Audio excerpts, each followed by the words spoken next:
Olá, boa tarde a todos e todas. É um prazer estar aqui com vocês. A gente vai falar um pouco do que contém os cards, até para explicar, para refletir é, o que tem nos cards. Espera um momento.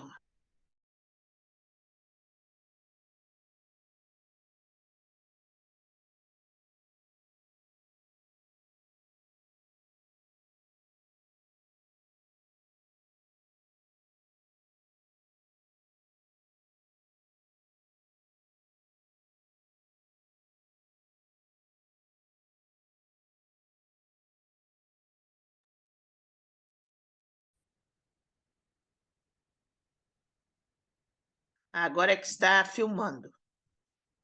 Desculpem, mas é complicado isso para mim, que é uma coisa nova, essa aula IAD. Enfim, voltando aqui. É de suma importância que a gente trabalhe com família no sistema prisional, no Ministério Público, no Tribunal de Justiça ou nas instituições de medida socioeducativa. Aqui no Rio de Janeiro, as medidas socioeducativas se chamam DEGASE, Departamento de Ações Socioeducativas do Estado do Rio de Janeiro.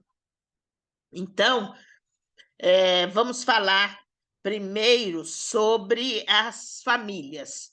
Quanto é importante o trabalho com a família, o quanto é importante você identificar as concepções novas de família, as relações homoafetivas, as relações que existem hoje de família, que é sustentado pela avó, por uma tia, e que os membros familiares pertencem àquele núcleo. Quer dizer, então, hoje não há mais como a gente analisar uma família sendo pai, mãe, 2 filhos ou um filho. Não há mais essa concepção.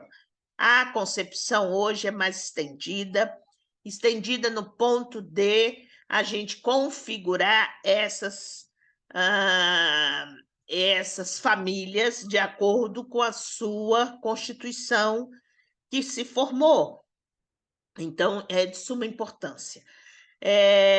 Na realidade prisional, que é a minha realidade, eu não consigo trabalhar o sujeito encarcerado, preso, se não tiver uma família. Eu sempre digo, em todas as minhas falas, que o preso necessita de 2 muletas para seguir na sua execução da sua pena, né? No cumprimento da sua pena. Uma dessas muletas se chama família. A família é que dá o suporte, a família é que dá o amparo, a família é que dá o acolhimento a esse homem que esteja encarcerado, a esse seu ente que esteja encarcerado, seja filho, seja pai, seja sogro, seja marido, é a família que dá o amparo para esse sujeito. Outra questão muito importante para a gente colocar, que a família ela tem novos arranjos familiares hoje em dia e que a gente tem que considerar e levar em conta esses arranjos. Por isso que é de suma importância que a gente estude a família do seu usuário de acordo com os arranjos que está nela estabelecidos, tá? Quais são os instrumentos utilizados no sócio jurídico? Sócio jurídico utiliza os seguintes instrumentos, todos esses instrumentos que eu vou citar, eles são utilizados por esses 5 segmentos que eu disse do sócio jurídico: Ministério Público, Sistema Prisional, Tribunal de Justiça, Medidas Socioeducativas, Defensoria Pública. Em primeiro lugar, entrevista, né? Entrevista é o principal instrumento que você tem instrumento técnico que você tem enquanto assistente social. A entrevista com o usuário, a entrevista com os familiares, a entrevista com os colaterais, a entrevista com o empregador, e aí você tem diversos tipos de entrevistas com um objetivo. é importante que quando você faça a entrevista, você trace o objetivo que você quer alcançar nessa entrevista. A entrevista é muito natural. Aí você vai me perguntar, professora, tem roteiro para entrevista? Não existe um roteiro de entrevista, existe o objetivo que você queira alcançar com aquela entrevista. É conhecer a família, é conhecer as relações sociais daquele usuário, é conhecer quem são seus membros familiares, é conhecer a sua vida profissional. Quer dizer, então tem vários objetivos que precisam ser traçados quando você vai fazer uma entrevista. A mesma coisa a entrevista com o usuário, a mesma coisa a entrevista com os colaterais, com os familiares, com o empregador, seja lá com quem for, se você for fazer entrevista. O outro é o estudo social. Em suma importância que você faça o estudo social para que você tenha respaldo suficiente, jurídico, legal, para dar um parecer mais consistente para a autoridade que está solicitando. Geralmente, quem trabalha com o sócio jurídico, eu, por exemplo, eu trabalhei muito com juízes da vara de execuções penais.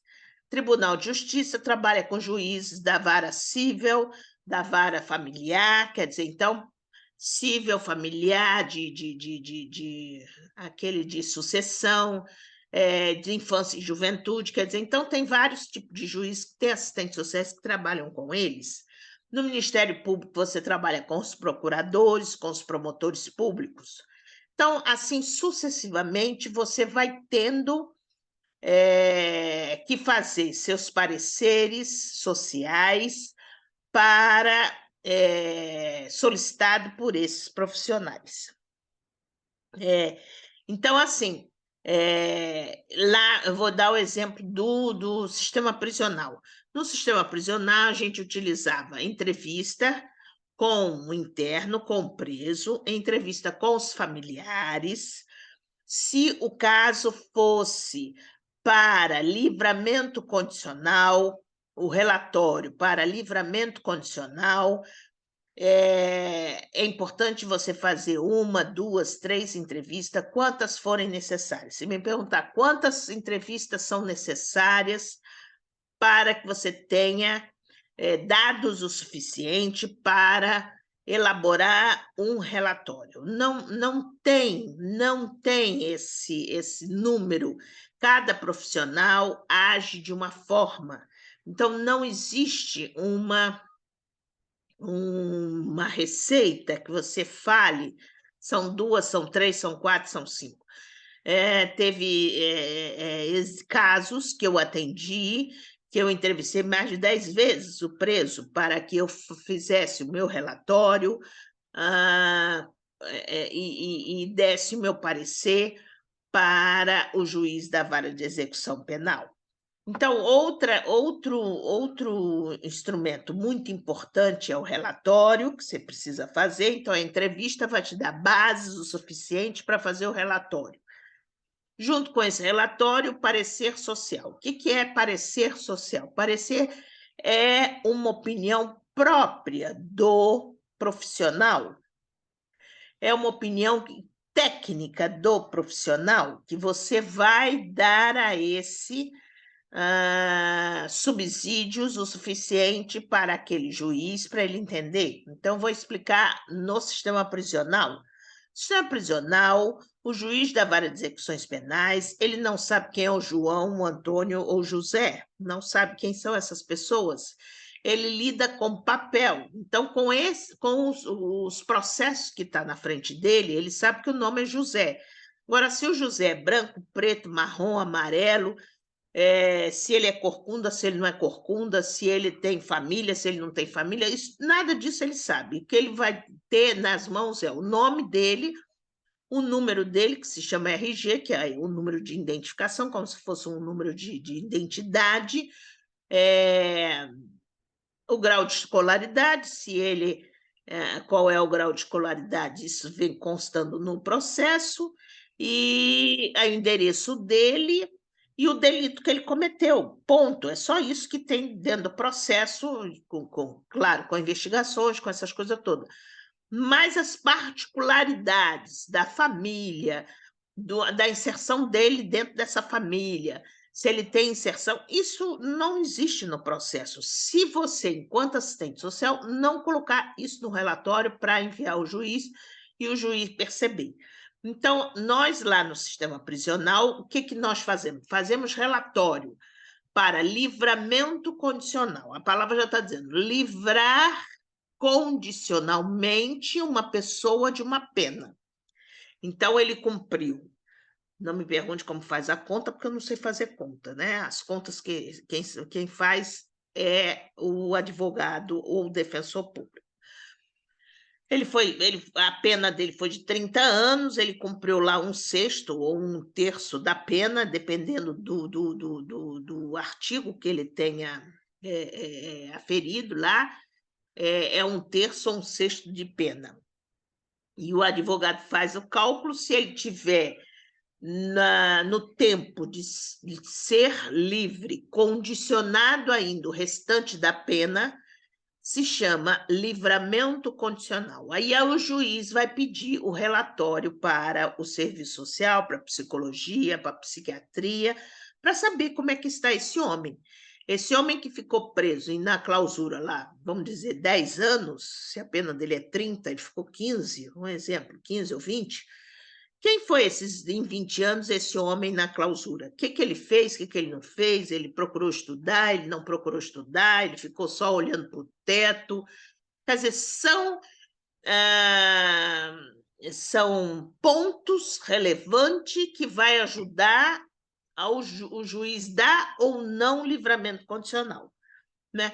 Então, é de suma importância a forma que você redige o relatório social. Vamos dizer, porque eu já vi esse caso, isso serve, tá na literatura, que uma assistente social de uma unidade prisional X escreveu que o preso era homossexual e que mantinha relações homoafetivas com o seu companheiro.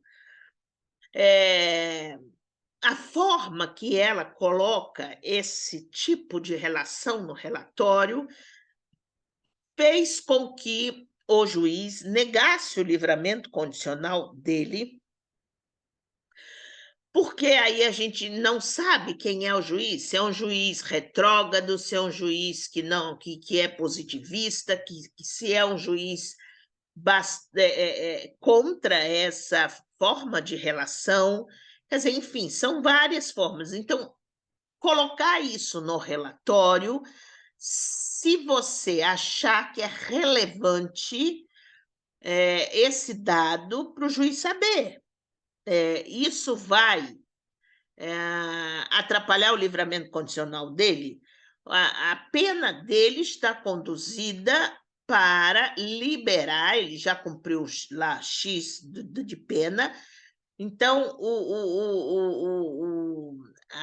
o benefício dele está acoplado no que ele vai fazer quando estiver livre ou não, condicionada àquele delito que ele cometeu.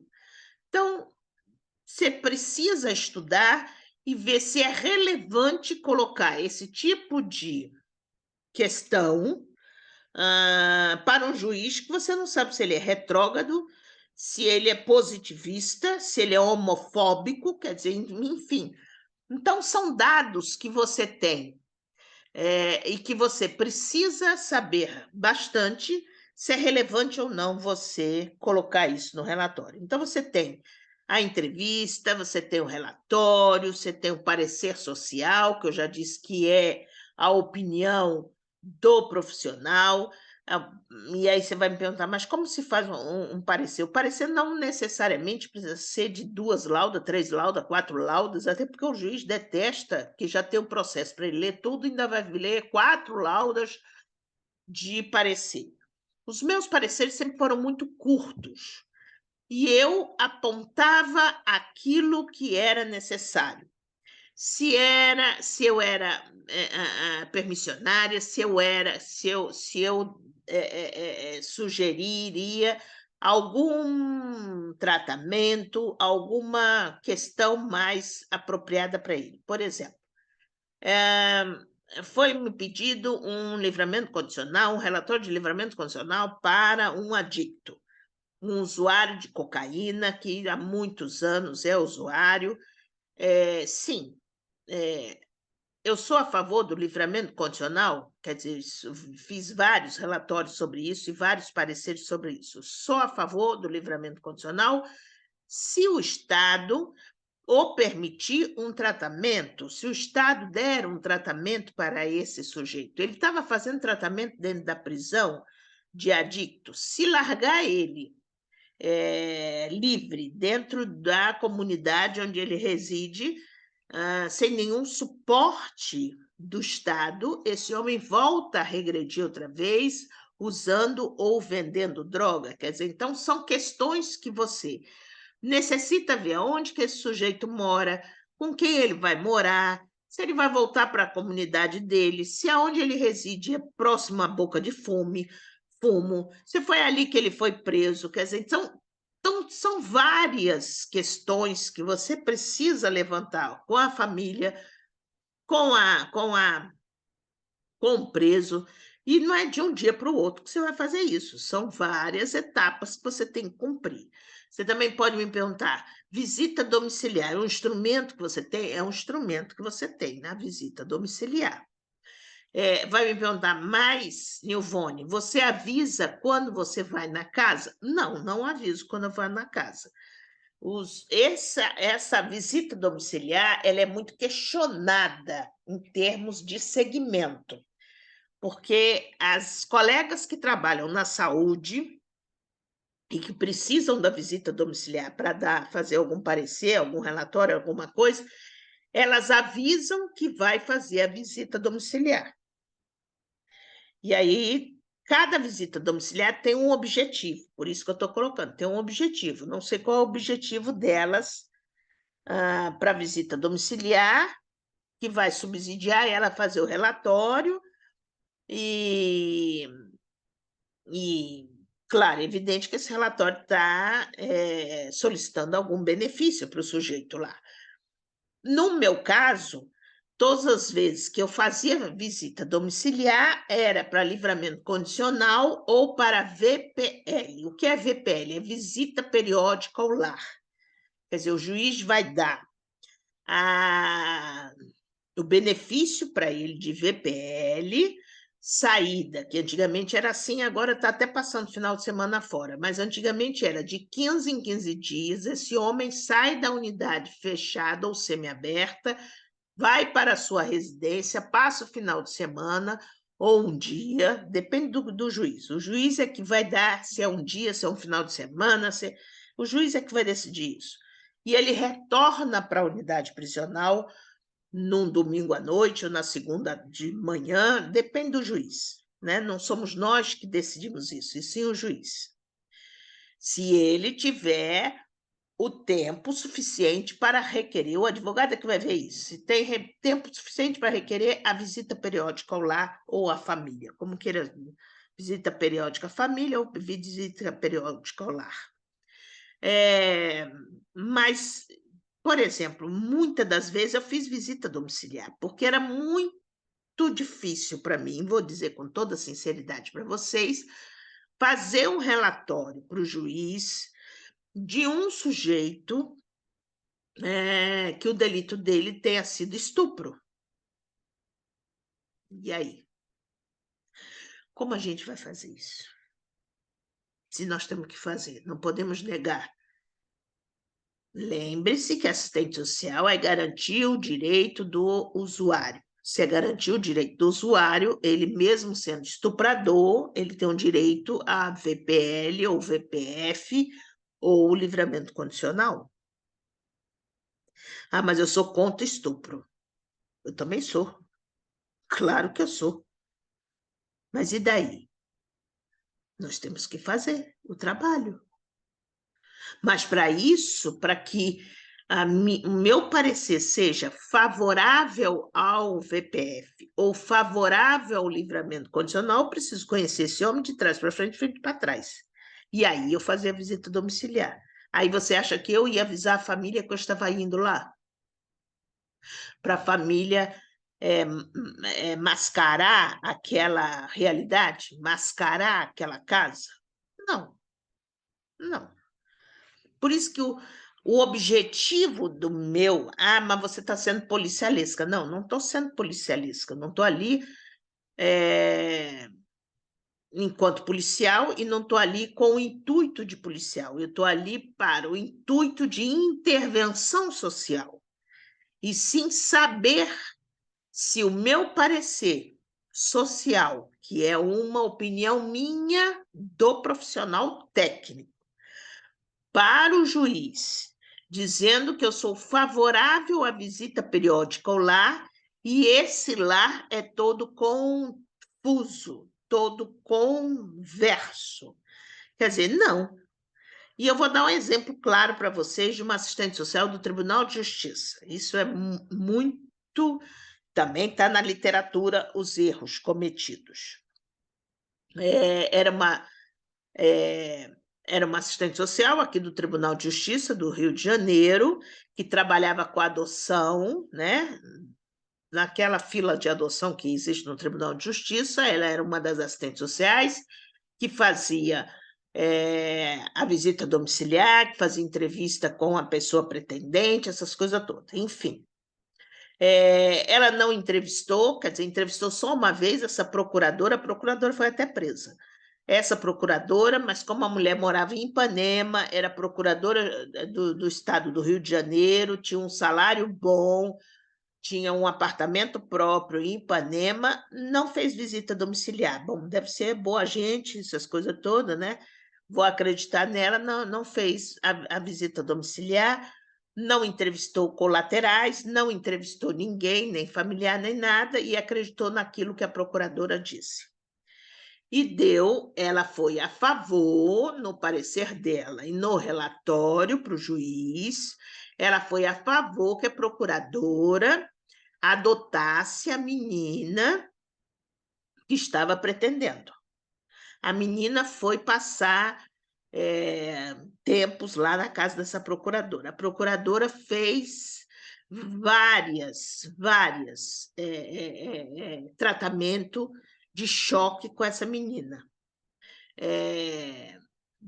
Teve vários ferimentos nas mãos, vários ferimentos na cara, dava na cara da menina, várias torturas, enfim, uma lástima, uma lástima.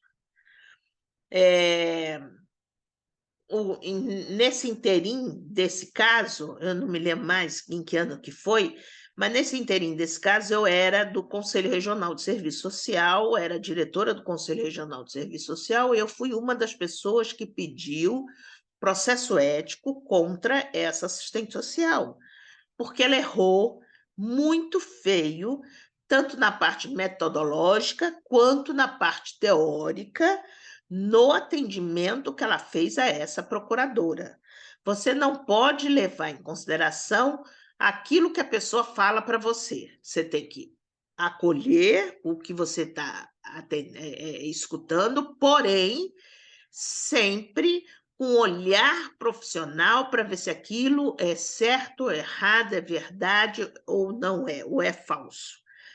Como ela não fez visita domiciliar, ela não sabia como era o trâmite na casa dela. E depois que a polícia deu, que os vizinhos denunciaram, foi um escândalo na sociedade, essas coisas todas, que ela foi lá na casa, porque o juiz deu uma bronca nela, né?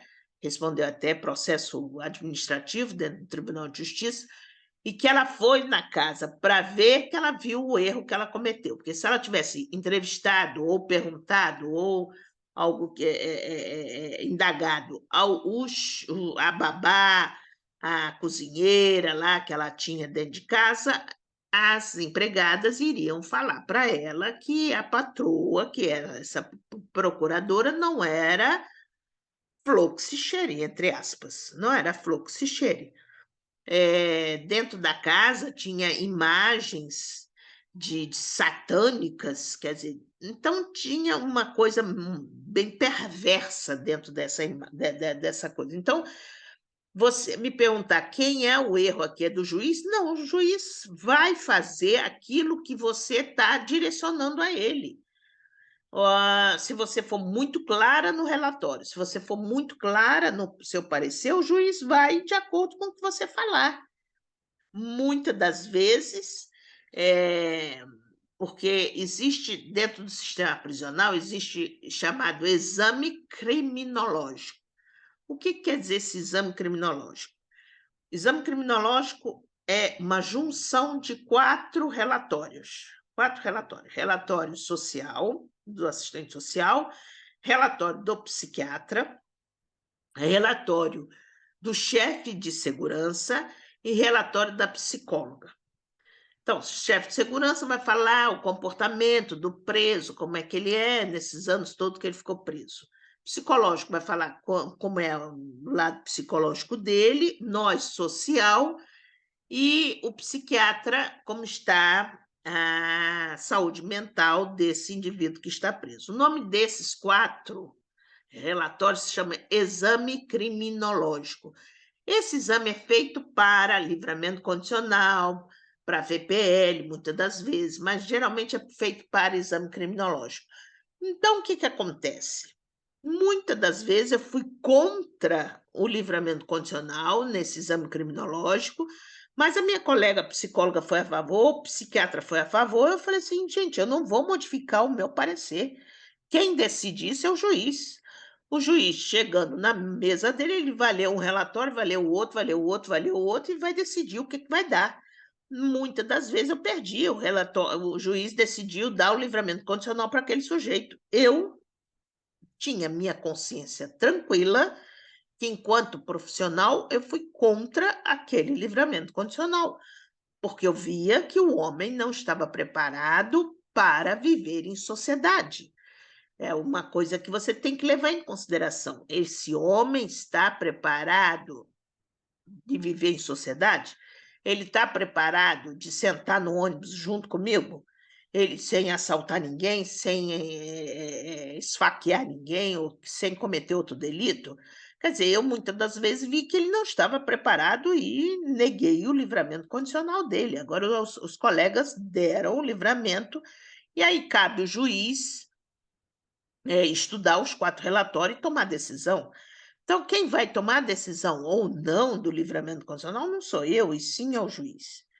Enfim, então são instrumentos utilizados no sócio-jurídico, são relatórios, entrevistas, visita domiciliar, parecer social, e mais um instrumento que eu tenho é a visita institucional para empregador, porque quando a gente trabalha em unidades prisionais semiabertas, o que é semiaberto?